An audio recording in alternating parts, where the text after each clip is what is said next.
semua negara kuat dan semua negara besar dan semua negara sukses, pertaniannya kuat, pertaniannya sukses. Saya berterima kasih, saya punya tim di bidang pertanian yang cukup bagus ya. Menteri Pertaniannya, Wakil Menteri Pertaniannya, beberapa timnya itu. Jadi alhamdulillah tuh yang diperkirakan hampir tiap 2 malam saya telepon Menteri Pertanian atau Wakil Menteri Pertanian. Mau jam 11 malam, jam 12 malam saya telepon. Bagaimana harga daging hari ini? Pembangunan Indonesia ya, pembangunan ekonomi Indonesia itu kuncinya adalah landasan yang paling kokoh, yaitu swasembada pangan dan swasembada energi dan swasembada air. Dan ternyata memang PBB ya, United Nations dan hampir semua perencana dan pemikir ekonomi seluruh dunia melihat masalah yang dihadapi oleh dunia di abad ke-21 dan di saat-saat sekarang justru adalah itu. Food, energy, water. Yang mereka sebut FAW, food, energy, water. Jadi saya berkeyakinan itu, dan disitulah tim saya mewujudkan. Berarti apa? Kita harus swasembada pangan. Bagaimana caranya swasembada pangan? Kita harus bikin efisien, semua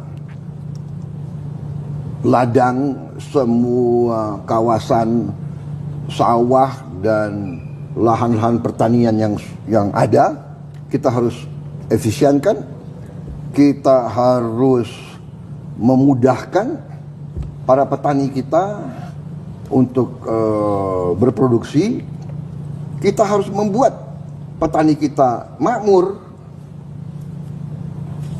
Karena perkembangan 30-40 tahun menunjukkan bahwa anak-anak petani banyak yang tidak mau jadi petani lagi, meninggalkan desa-desa karena merasa bahwa kehidupan petani kita itu identik dengan susah, dengan miskin. Jadi saya memperhatikan itu puluhan tahun, sejak saya masih muda, mayor, bahkan saya sudah melihat masalah Indonesia adalah masalah kuncinya adalah antara lain ya masalah pertanian. Dan saya belajar sejarah, semua negara kuat dan semua negara besar dan semua negara sukses, pertaniannya kuat, pertaniannya sukses. Dari situlah saya sampailah begitu saya dilantik, keyakinan saya itulah saya wujudkan ya. Bagaimana pupuk sampai ke petani dengan tanpa terlalu banyak perizinan, terlalu banyak tanda tangan, dan jangan terlalu banyak middleman, broker, perantara ya. Bagaimana juga petani harga penerimaan dia, income dia, penghasilan dia bisa naik. Jadi ini fenomena puluhan tahun di semua negara agraris. Sering petani itu korban daripada sistem yang tidak membela mereka. Jadi kalau panen kan produksi banyak, pengusaha itu mau neken, mau beli dengan harga semurah-murahnya. Ini kan mematikan motivasi untuk produksi. Padahal petani itu adalah produsen pangan. Nah, inilah perjuangan kita lama. Nah, alhamdulillah saya jadi presiden, ya saya laksanakan keyakinan saya. Saya berterima kasih, saya punya tim di bidang pertanian yang cukup bagus ya. Menteri Pertaniannya, Wakil Menteri Pertaniannya, beberapa timnya itu. Jadi alhamdulillah yang diperkirakan awal tahun 2025 ini krisis beras, Ya. Alhamdulillah kita berhasil mengatasi.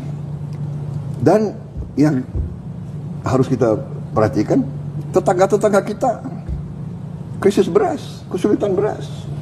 Ya. Itu satu. Jadi apa yang kita capai dalam 150 hari sebenarnya sangat banyak. Saya sendiri juga kaget. Terus terang aja ya, dengan kecepatan, dengan hasil-hasil yang kita lakukan. Dan ini saya harus katakan ya, bahwa ini adalah hasil kerja keras tim saya, kabinet yang saya bentuk.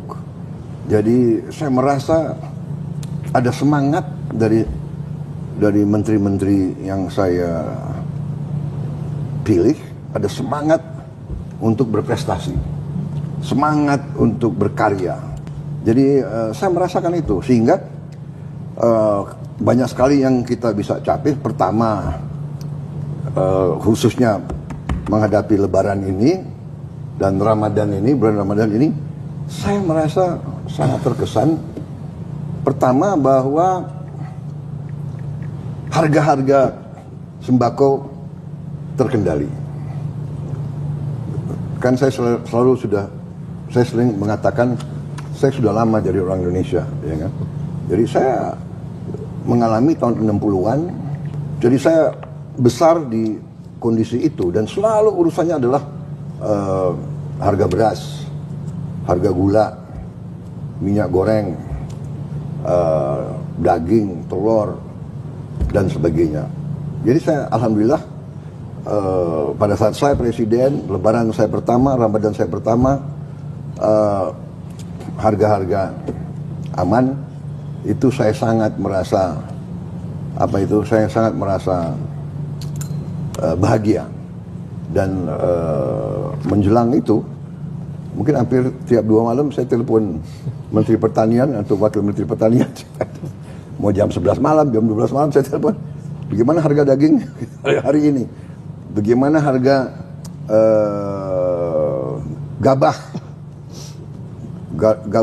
kering panen berapa di kabupaten ini, kita pantau. Jadi saya sangat senang Menteri Pertanian itu, dia punya pos komando ya, dia pantau seluruh daerah, laporannya masuk, ada dashboard ya, ada ya itu. Dan saya pernah datang pagi-pagi, saya sidak, mereka lagi monitor semua kabupaten dan sebagainya.